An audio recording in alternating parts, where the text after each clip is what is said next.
दोस्तों तैयार हो जाइए महा बचत सेल के लिए। इससे बढ़िया मौका नहीं मिलेगा जहां आप मजे ले सकते हैं बचत के। मे यू सेव मोर, यही है हमारा वादा।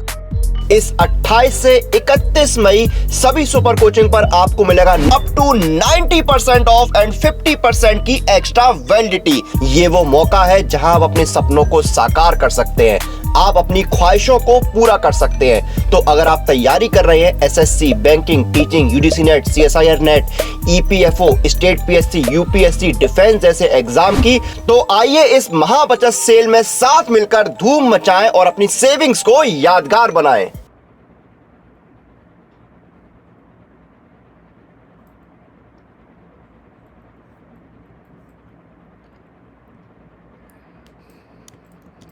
Hi everyone. इस सेशन में हम कुछ बहुत ही ज़्यादा इम्पॉर्टेंट बात करने वाले हैं फॉर द अपकमिंग 7 डेज़। तो ध्यान से सुनेंगे हर एक इम्पॉर्टेंट पॉइंट को और उसको कोशिश करेंगे उस बात को समझने की और for the upcoming 6 to 7 days उनको सुनने की, मानने की। ठीक है। फर्स्ट ऑफ ऑल, अगले एक वीक की स्ट्रैटेजी है। अब देखो, स्ट्रैटेजी एक अगले वीक की, तो we are not going to become Chanakya here कि हम स्ट्रैटेजाइज कर लेंगे, कुछ तो बहुत इनोवेट कर लेंगे। नहीं, टू बी वेरी फ्रैंक, ऐसी कुछ इंपॉर्टेंट सिर्फ बातें होंगी जिनको अगर हम फॉलो कर लेंगे तो शायद हमारी लाइफ थोड़ी आसान हो जाएगी, थोड़ा नर्वसनेस कम हो जाएगी, थोड़ी एंग्जाइटी लेवल कम हो जाएगी, थोड़ा हॉर्मोन्स का छेड़छाड़ हम थोड़ा सा अपने ज़िंदगी को आसान बनाने के लिए कर सकते हैं। बस इतनी चीज़ों को मैं आपको बताने वाली हूँ। प्लस अपने हेल्थ को कैसे आप थोड़ा सा एक ऑप्टिमम लेवल पे मेंटेन करके रख सकते हो। प्लस ऐसा क्या पढ़ सकते हो कि आपको एग्ज़ाम टाइम पे वो सबसे ज़्यादा आउटपुट देकर जाए। ठीक है। फिर उसके बाद हम सबसे एंड में बात करेंगे कि एग्ज़ाम हॉल में जाने के समय हमें क्या क्या चीज़ों की एक्चुअली ज़रूरत पड़ेगी और एग्ज़ाम हॉल में आपको किन किन चीज़ों की किन किन बातों का ध्यान रखना होगा। तो शुरुआत करते हैं अपकमिंग 1 वीक के साथ में। बट उसके पहले आप लोगों के लिए टिल जून एग्जामिनेशन 2699 रुपीज़ में महा बचत सेल एक ऑफर चल रहा है। बेसिकली 31 मई तक है ये। इसमें अगर आप मेरा कोड यूज़ करेंगे, that is my name Deepshikha, तो आपको ये एक्स्ट्रा डिस्काउंट यहाँ पर मिल जाएगा। You can avail this offer. If you have any sort of like question, आप मुझसे पूछ सकते हैं इस पर्टिकुलर टेलीग्राम चैनल पर। दीपशिखा गोस्वामी नाम से सर्च कर लीजिए, आपको मिल जाएगा। कोड है दीपशिखा। ठीक है। देखिए, अब बात यह है कि फॉर द अपकमिंग वीक, आज है 29th। ठीक है। 29th से 30th, 31st, 1 2 3 4 5, ठीक, कितने दिन हो गए टोटल? 7 डेज़। ओके ना। 6th को है हमारा एग्ज़ाम। अब 6th को एग्ज़ाम है तो 5th को तो आप वैसे भी कुछ नहीं पढ़ने वाले, मतलब पढ़ोगे बट ठीक है, कितना ही रिविजन ही करोगे। वो भी इतनी एंग्जाइटी रहती है कि मतलब सिर्फ उड़ता उड़ती चीज़ें आप देख रहे होते हो और इतना कुछ होता है कि सच में उड़ता उड़ता ही देख रहे होते हो, सुपरफ्लुअस मैनर में। 5th को अपन इन जनरल निकाल देते हैं। ठीक है। आज का दिन आप ऐसे ही निकल चुका है। 31st हम लेके चल रहे हैं मेनली। आप ऐसा मान के चलो 5 दिन की हम मेनली बात करने वाले हैं। 5 दिन। अब 5 दिन में हम एग्जैक्टली, या 5-6 दिन की बात कर लेते हैं। चलो, तो 6 दिन में हम एग्जैक्टली क्या करने वाले हैं, ये बात ध्यान से सुन लेना। एक एक दिन के बारे में हम बात करने वाले हैं। तो कल से बस एक काम करो। ठीक है। कल से सिर्फ इतना करो, मैंने आपको टॉप 30 टॉपिक्स की लिस्ट दी हुई है यूट्यूब पे, अगर ध्यान दिया होगा, है ना। बहुत बच्चे ऑलरेडी देख चुके हैं। 30 टॉपिक्स की लिस्ट दी है, हर एक यूनिट से कुछ 2 टॉपिक की। पहला, उन टॉपिक्स को ख़त्म कर लो। सबसे पहला काम, उनको ख़त्म कर लो, चाहे कुछ भी हो जाए, उनको ख़त्म कर लो। ठीक है। दूसरा काम, कम से कम मिनिमम 2 साल के PYQ निपटा दो। 2 साल के PYQ मतलब एक बार जब पेपर हुआ है तो 2 पेपर हुए हैं, क्योंकि 2 शिफ्ट में पेपर हुए हैं तो 2 पेपर हुए हैं, मतलब कि 4 पेपर हो जाएंगे टोटल 2 साल के PYQ में। ठीक है। टोटल 4 पेपर, तो कम से कम 4 पेपर निपटा दो। भले ही वन डे करके निपटा दो, या थोड़ा थोड़ा करके, जैसे भी तुम्हें कर पाओ वैसे करके कर लो, लेकिन ये काम तुमको करना है। 30 टॉपिक्स, 4 पेपर्स, ये काम हो गया। प्लस जो आपने यूनिट्स पढ़ी हैं उनको रिवाइज़ तो करना ही है। अब देखो, रिवीजन का कैसा होगा कि जो रिवाइज़ हो गया, नया कुछ भी नहीं पढ़ना है। जो पढ़ लिया अभी तक, ठीक है, उसका बस इतना करने की कोशिश करनी है कि जो चीज़ें लग रही है ना कि अच्छा ठीक है, यहाँ से बहुत ज़्यादा फ्रीक्वेंसी है चीज़ों को रिपीट होने की, उसको थोड़ा सा देख लो एक बार। जैसे फॉर एग्जाम्पल देती हूँ। जैसे फॉर एग्जाम्पल अब बायोकेमिस्ट्री में अगर मैं बात करती हूँ, बायोकेमिस्ट्री पता है एंजाइम से आ जाती है, तो एंजाइम एक बार फटाफट से रिकैप कर लिया। ठीक है। तो जो 6 दिन है ना, उसको ऐसे कर लो कि एक दिन में कम से कम 2 यूनिट कवर करो, और 2 यूनिट के मोस्ट इम्पॉर्टेंट टॉपिक्स आपको निपटाने हैं। ये करना ही करना है तुमको, ठीक है। जैसे फॉर एग्जांपल एक दिन में बायोकेमिस्ट्री और सेल बायोलॉजी की मोस्ट इंपॉर्टेंट टॉपिक्स निपटा दिए तुमने। मोस्ट इंपॉर्टेंट टॉपिक कौन से हो गए? बायोकेमिस्ट्री के मोस्ट इंपॉर्टेंट टॉपिक मेटाबॉलिज्म और एंजाइम्स वाला पार्ट, और या फिर आपका अगर बोलोगे आपकी types of DNA RNA amino acids हो गया, ये वाला पार्ट, ठीक है। फिर सेल बायोलॉजी में सेल साइकिल सबसे इंपॉर्टेंट पार्ट हो गया, ट्रांसपोर्ट वाला पार्ट हो गया। थोड़ा सा सिंपल है, अगर आपने नोट्स बना रखे होंगे तो बहुत ही आसान है, नहीं भी बना रखे होंगे तभी भी शॉर्ट टाइप का प्रोसेस होता है। इस type of transport active passive, active में 2 पैसिव में 2, ठीक है। एक चार्ट सा होता है, ग्राफ होता है सैम्पल का, सिंपल डिफ्यूजन का, सिंपल, फिर उसके बाद फैसिलिटेटेड का, है ना।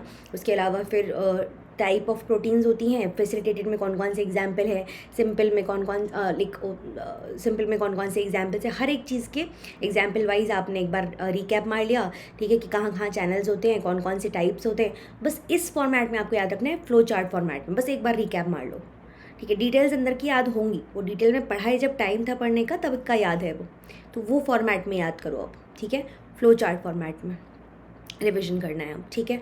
और जहाँ पे इंपॉर्टेंट, जैसे कि फॉर एग्जांपल काइमोट्रिप्सिन कहाँ काटता है, ट्रिप्सिन कहाँ काटता है, प्रोटीजेस कौन सा कहाँ काटता है, कौन सा सिग्नल कहाँ पे कौन से ऑर्गेनेल में लेके जाता है, ये थोड़ी ध्यान रखने वाली बात है। थोड़ा ज़्यादा फोकस कर लो क्योंकि ये याद रह जाएंगी। जियोलॉजिकल टाइम स्केल कौन से एरा में कौन से इंपॉर्टेंट इंसिडेंट हुआ था, उनका ऑर्डर क्या है, ये मेमोराइजेशन वाले कॉन्सेप्ट्स हैं, इन पे थोड़ा ज़्यादा ध्यान दे लो क्योंकि ये रट्टा मारने वाली चीज़ है ना। तो निमोनिक्स में आके थोड़ा सा इनको ध्यान दे लो। तो जहाँ ये रट्टा मारना है उसको उस तरीके से कर लो, जहाँ सिर्फ कॉन्सेप्ट है तो कॉन्सेप्ट को तो फ्लो चार्ट फॉर्मेट में एक बार सुपर फ्लो उड़ता उड़ता देख लो। बाकी कल से हम सुपर फास्ट रिविजन शुरू करेंगे, तो कल एक मैराथन रहेगा, मैराथन में हम चीज़ें देखेंगे।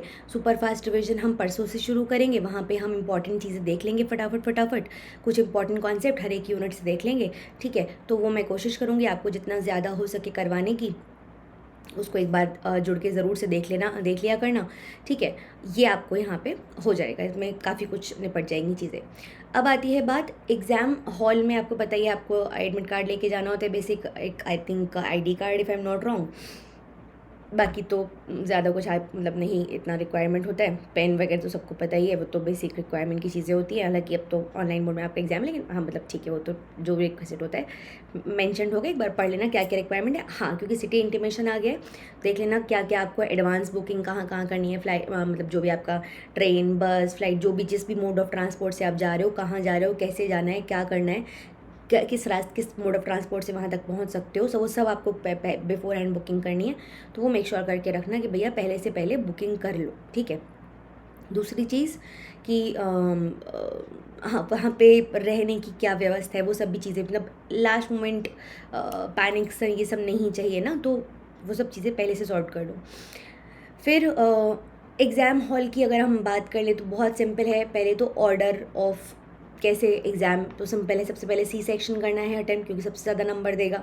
तो अपने को 75 में से 25 सवाल ऐसे छांट लेने हैं जो अपने सबसे स्ट्रेंथ के हैं, और उनको पक्का सही कर लेना है। 100 नंबर अपने मुट्ठी में, ठीक है। सी, फिर ए और फिर बी, कैब, इस ऑर्डर में अपने को पेपर करना है। ए में से सिर्फ वो क्वेश्चंस जो अपने को फॉर्मूला, अगर मैथ्स नहीं करनी है अपने को, तो ए सेक्शन, और ए में कौन सा सेक्शन जहाँ पे कि फॉर्मूला बेस्ड क्वेश्चंस नहीं है मोस्टली, तो कम से कम 5 से 6 से 7 सवाल ऐसे मिल जाते हैं जहाँ पे फॉर्मूला के बिना भी काम बन जाता है मज़े से। तो कम से कम 15 नंबर आराम से मिल जाते हैं। फिर भी सेक्शन पे फैक्चुअल नेचर होता है, तो जल्दी भी देखेंगे तो फैक्ट्स फट से याद आ जाते हैं अगर रिविजन किया है बढ़िया से।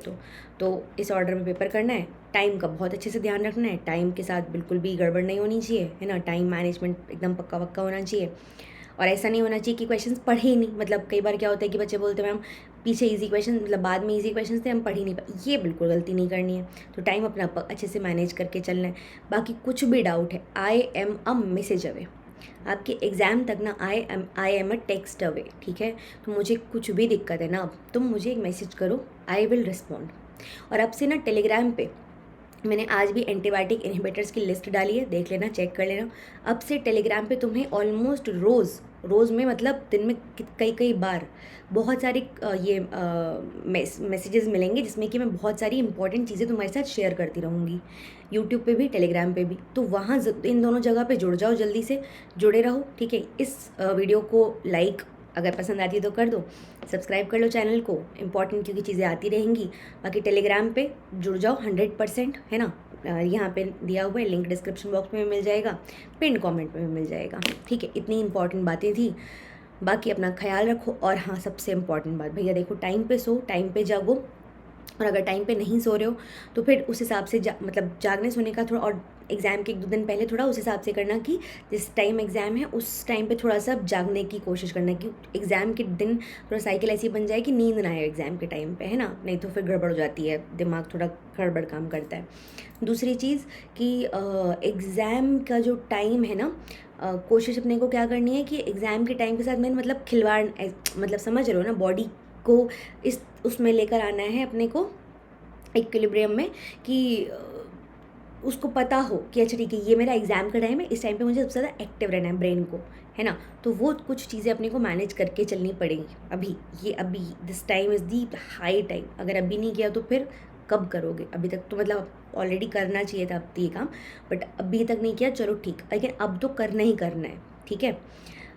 एक और चीज़ जो मुझे बतानी थी, यस, टेंशन, एंग्जाइटी, और उसमें ना ये मत कर लेना, अपने आप को सकम मत हो जाना, मतलब हाइड्रेटेड रहो क्योंकि गर्मी बहुत है, ठीक है।